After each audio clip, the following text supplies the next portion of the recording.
By chance was reading my emails, and there was an advert there that said, lose 6 kilograms in 6 weeks without hunger. And I said, well, of course that's bogus. I'm a medical doctor. I know that is bogus.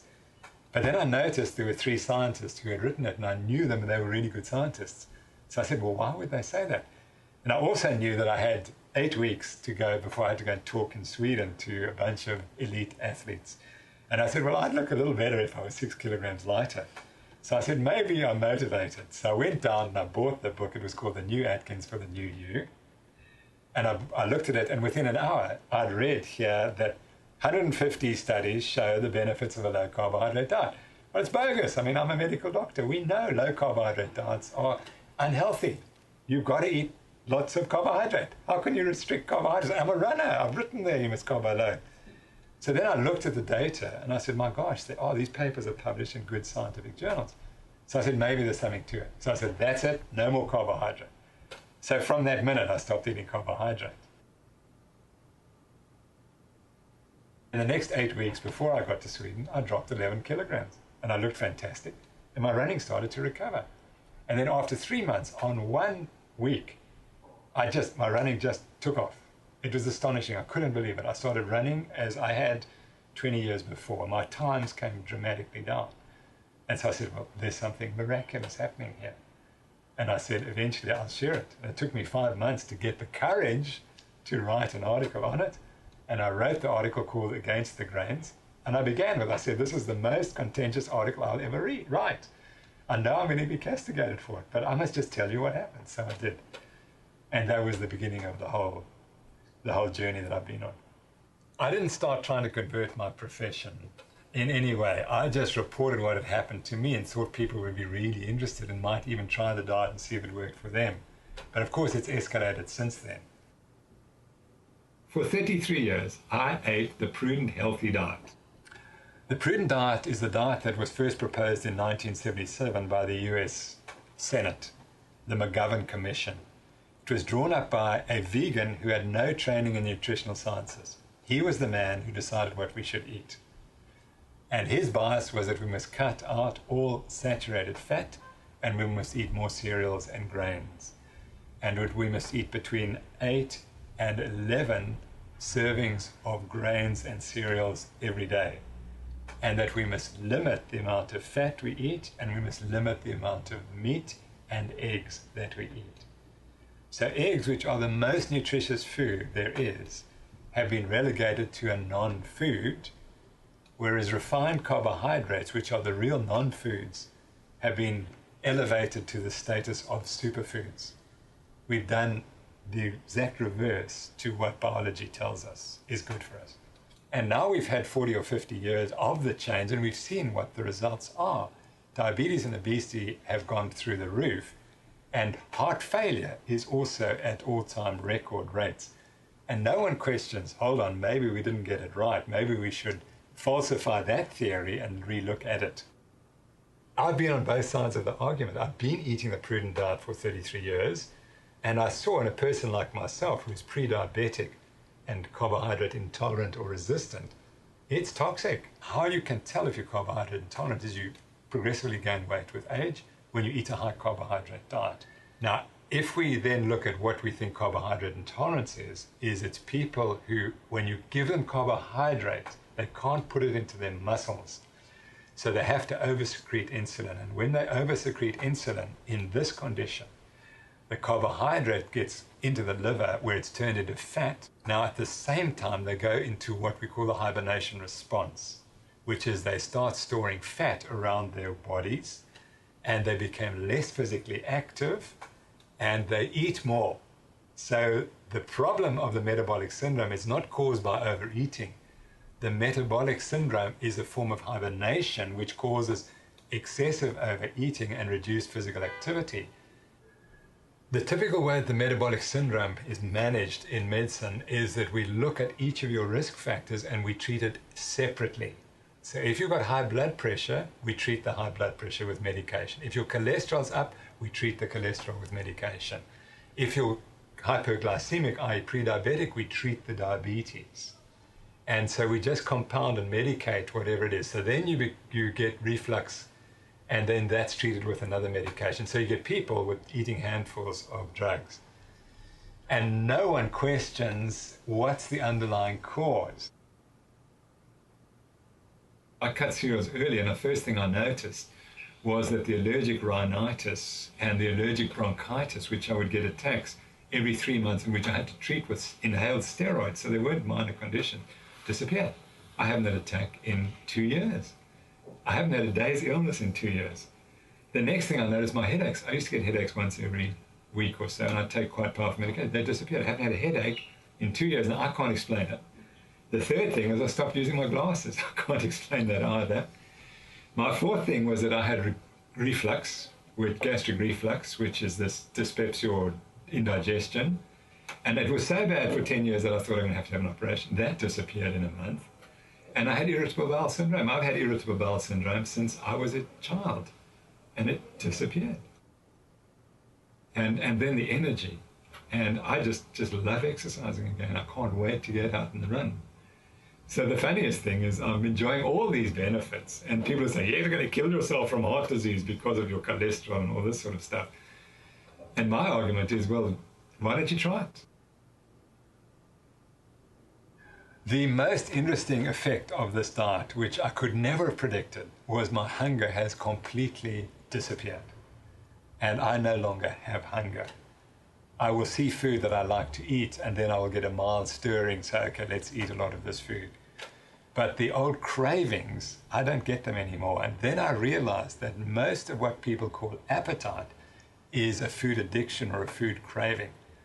So the person who gets up in the morning and eats lots of refined carbohydrates and sugar, within 3 hours they've got a craving to re-eat that same food, because the brain has been overstimulated by the insulin and the glucose and all sorts of other neuropeptides that are influencing the brain's decision to eat.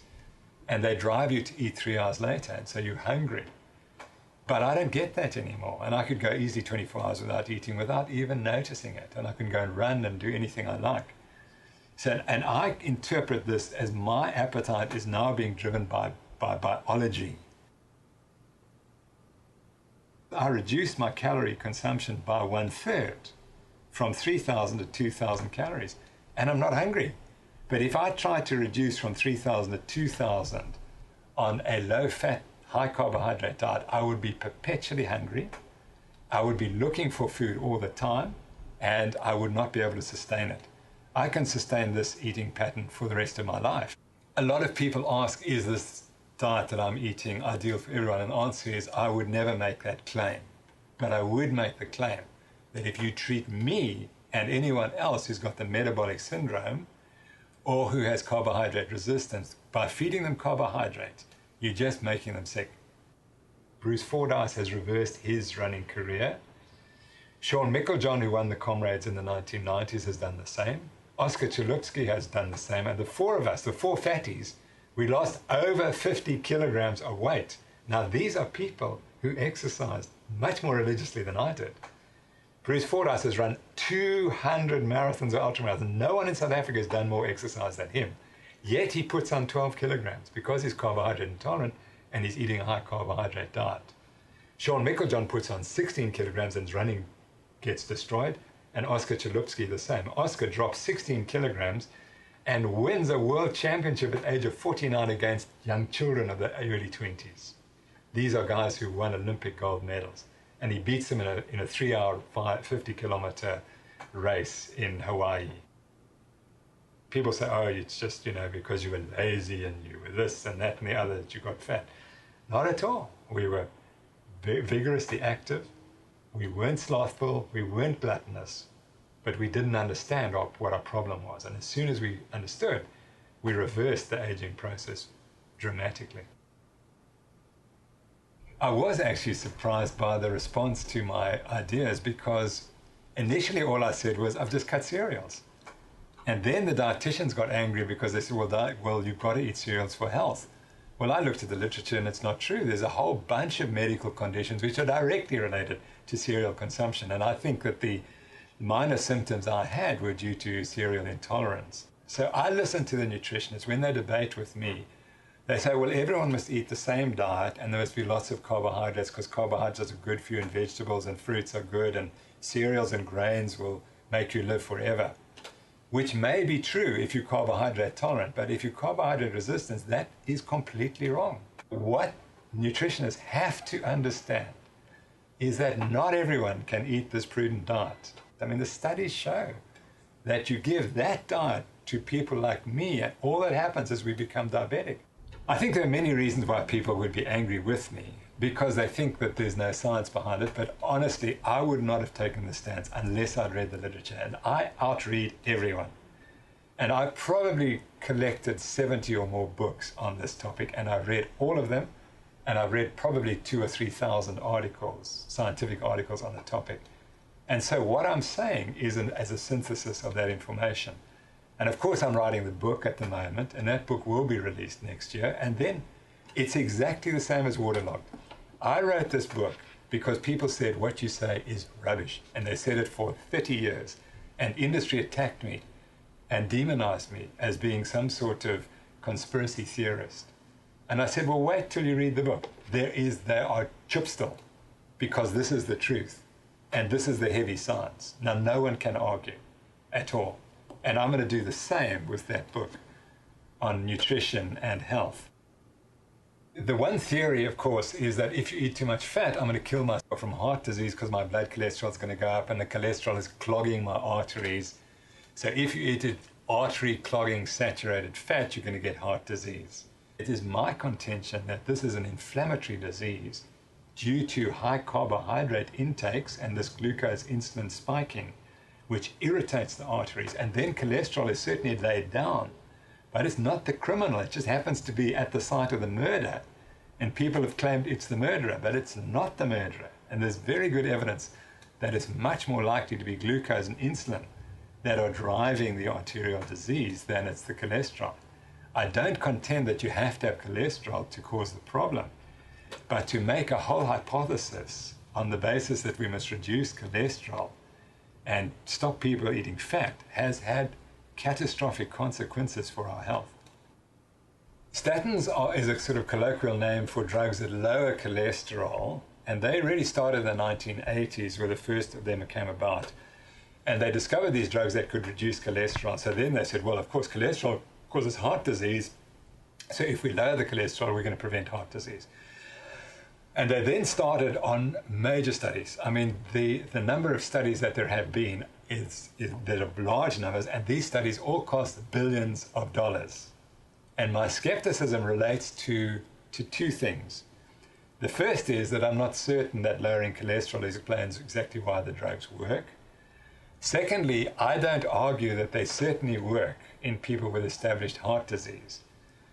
But in healthy people, I want to see what's the magnitude of the effect. In one study, the benefit was one patient in 100 got benefit from this medication. So 99 people took the drug and got no benefit whatsoever. But yet they're at high risk because these drugs are very potent. And cholesterol is a very, very important chemical in your body. And once you start tinkering with it, you don't know what the long-term consequences are. And so the claims are made by the cardiologists that these drugs are now generic and they're cheap. They're not cheap. The sales of these drugs are $29 billion a year. That is not a cheap drug. They have no side effects, which is bogus. Most people stop taking them within a year because of side effects. And then finally, they never put them up against anything else. I'm convinced that there would be good evidence if you put people on high-fat diets and got them to exercise, you would have a much bigger effect than the statins have ever achieved. But it's too difficult. You see, it's much easier just to give a statin, and then the patient believes, oh, you see, my risk is heart attacks reduced 30%, so that means I'm never going to have a heart attack. That's utterly bogus. You're still at high risk. You've reduced it slightly, but you're still at high risk.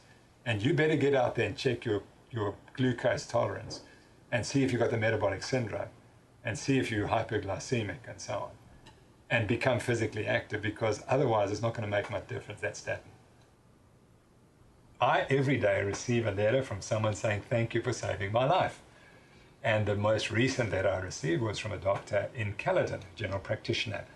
And he says, Professor Noakes, 4 months ago, I weighed 120 kilograms. I heard you speak on television, and I immediately decided I was carbohydrate intolerant and with the metabolic syndrome. At the time, I was medicated for 5 conditions.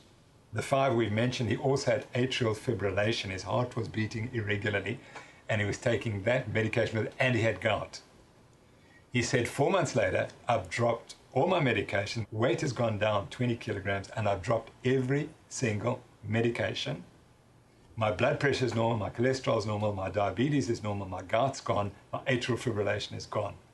I do not need any medication. I now understand what you're talking about. He says it's completely changed my approach to medicine.